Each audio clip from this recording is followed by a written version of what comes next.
My sister raised her glass at Grandpa's memorial dinner and smiled at me across the table. "I'd like to make a toast," she said, "to Emily, living proof that working hard doesn't guarantee you anything." The whole table laughed. My aunt covered her mouth. My cousin actually slapped the table.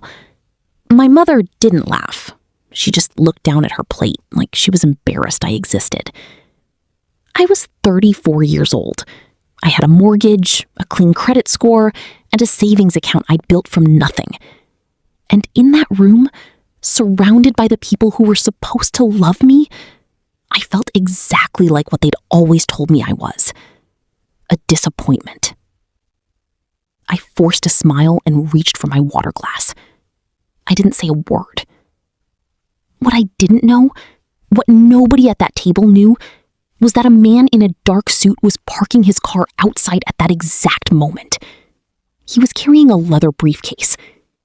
And by the end of that night, nobody at that table would ever call me a failure again. Let me take you back. My name is Emily Parker. I'm the middle child in a family that decided very early on that I was the forgettable one. My younger sister, Cassandra, was the golden child from the moment she could walk. She had Grandpa's eyes, our mother used to say. She had Dad's charm. She had it, whatever it was. And I, apparently, had none of it. Growing up, Cassandra's school plays got attended. Mine got forgotten. Cassandra's college application got a family meeting, printed spreadsheets, and a very generous check. My acceptance letter to state school was met with, "Oh, did that work out?" from Mom, while she was refilling her coffee. The funny thing is, I never hated Cassandra for it. She didn't ask to be treated the way she was treated, but she didn't refuse it either.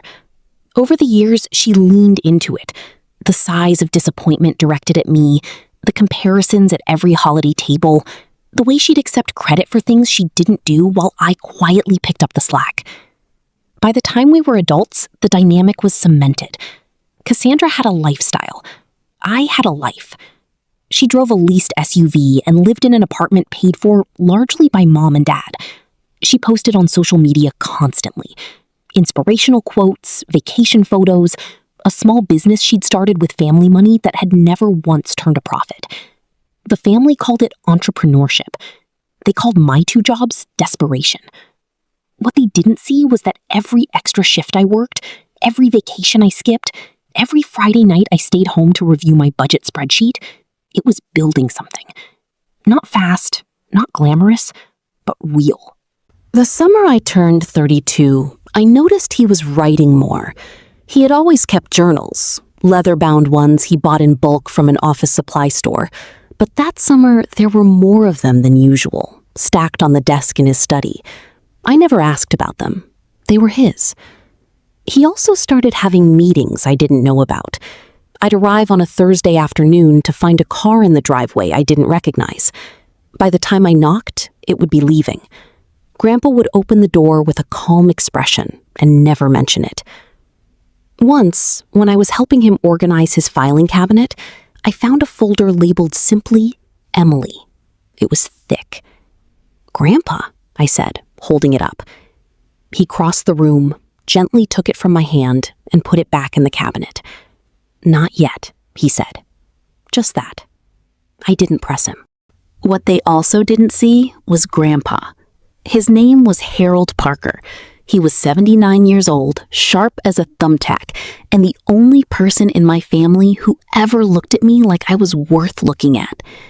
He lived alone in the house he'd owned since 1974, a brown and white colonial on the edge of town with a detached garage and an apple tree in the backyard that had been there longer than any of us. After Grandma died, the house got quiet. The family visited less. Cassandra called him on his birthday, if she remembered. I started going every week. It wasn't a strategy. It wasn't a play for inheritance.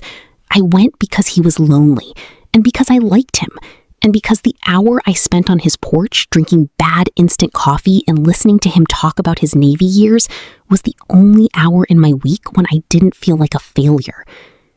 We'd sit out back near the apple tree, and he'd ask me real questions. Not, "Why don't you have a better job yet?" Not, when are you going to settle down? He asked me what I thought about things. He asked me what I was reading. He asked me once if I was happy. I told him mostly. He nodded like that was the right answer. Over time, I started helping with small things.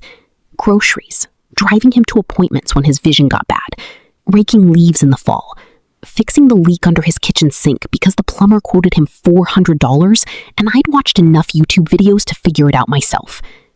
He tried to pay me every time. I refused every time.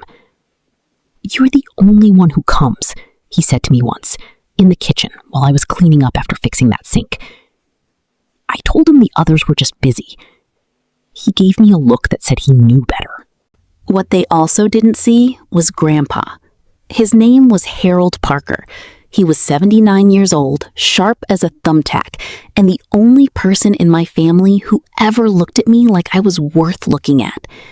He lived alone in the house he'd owned since 1974, a brown and white colonial on the edge of town with a detached garage and an apple tree in the backyard that had been there longer than any of us. After Grandma died, the house got quiet. The family visited less. Cassandra called him on his birthday, if she remembered. I started going every week. It wasn't a strategy. It wasn't a play for inheritance. I went because he was lonely, and because I liked him, and because the hour I spent on his porch drinking bad instant coffee and listening to him talk about his Navy years was the only hour in my week when I didn't feel like a failure. We'd sit out back near the apple tree, and he'd ask me real questions. Not, "Why don't you have a better job yet?" Not, "When are you going to settle down?" He asked me what I thought about things. He asked me what I was reading. He asked me once if I was happy. I told him mostly. He nodded like that was the right answer. Over time, I started helping with small things. Groceries, driving him to appointments when his vision got bad, raking leaves in the fall, fixing the leak under his kitchen sink because the plumber quoted him $400 and I'd watched enough YouTube videos to figure it out myself. He tried to pay me every time. I refused every time. "You're the only one who comes," he said to me once, in the kitchen while I was cleaning up after fixing that sink. I told him the others were just busy. He gave me a look that said he knew better. That winter, things got harder for him. He fell once on the back steps. Nothing broken, thank God, but it scared me. I started going twice a week. I stocked his freezer, sorted his medications into a weekly pill organizer, and drove him to his cardiologist in the city. The rest of the family knew he was slowing down. I know they knew because I told them. I called Mom in October and told her his doctor was concerned about his heart. "He's almost 80, she said. That's not exactly a surprise. I asked if she'd been to see him lately. There was a pause. "Emily, I have a lot going on." She had one more question before she hung up. "Has he said anything about the house?" Grandpa passed in March. Quietly, the way he did most things. I was there. The family arrived the next morning like a weather system rolling in. Mom in her good coat, Cassandra already on her phone, aunts and uncles with their solemn faces and their mental calculators running. The memorial dinner was that Friday. That's when Cassandra made her toast. To Emily, living proof that working hard doesn't guarantee you anything. Everyone laughed, except Grandpa's next-door neighbor, Mrs. Okafor, who was sitting at the far end of the table and had the good grace to look uncomfortable. I smiled and said nothing, because I had learned over 34 years that saying something just gave them more to use against me. But I was tired. I was so tired of being the quiet one, the patient one, the one who absorbed it all and kept showing up anyway. I was thinking about leaving early when the front door opened. A man in a dark gray suit stepped into the dining room. Mid-50s, silver hair. He was carrying a leather briefcase, and he moved through the room like he had been there before, which I realized later he had. "I apologize for interrupting," he said. My name is James Whitmore. I was Harold Parker's attorney. He asked me to be here tonight. The room shifted. Cassandra's eyes went to the briefcase immediately. Mom sat up straighter. The reading of the will was scheduled for Monday, my uncle said. It was, Mr. Whitmore said. Mr. Parker changed that instruction in his final weeks. He was very specific about tonight. He settled at the end of the table, where Grandpa would have sat, opened the briefcase, and laid out a document I recognized. The kind of thick, tabbed estate paperwork that means someone spent a lot of time planning something. Before I begin, Mr. Whitmore said, I need to share something Mr. Parker asked me to share. He kept records. He produced a separate folder, not unlike the one I had found in the filing cabinet, but this one was thicker. Over the last several years, Harold documented his observations about his family. Who visited, who called, who helped with medical appointments, home repairs, grocery runs. He documented conversations. He kept letters. Mr. Whitmore looked up. He was, as many of you know, a very thorough man. The room was very quiet. He also documented the other side of things, Mr. Whitmore continued, his voice neutral. Specific comments made at family gatherings, patterns of behavior he witnessed over many years.